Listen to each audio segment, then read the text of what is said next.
Sisters and brothers of our Lord Jesus Christ from LaGrave, where does our help come from? Our help comes from the Lord, the maker of heaven and earth.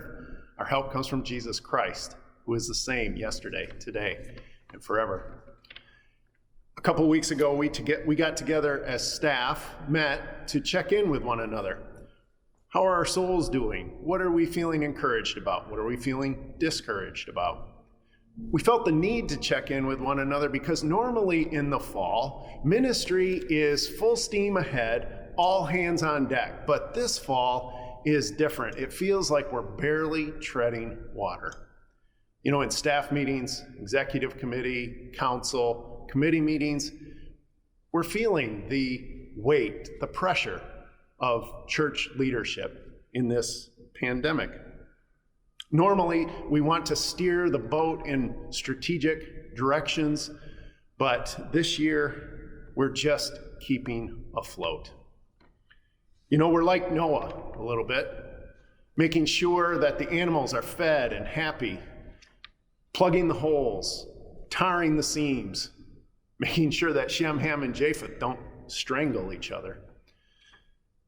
So in this case, it means that we are doing things like, I'm trying to keep the Ark afloat by making sure that people understand that even in the middle of the storm, even when the Ark is shaking, that God is still in control. I'm in my sermons and in my devotions, and we're all doing this, I'm trying to let people hear the voice of God, his reassuring word, even as we drift around in the storm. So in the area of music ministry, two ways we're trying to keep afloat is in our worship.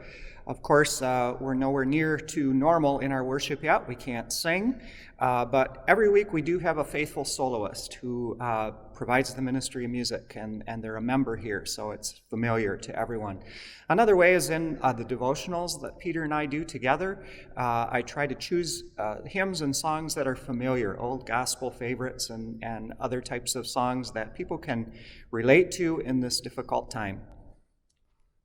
Yes, youth ministry is up and running as well.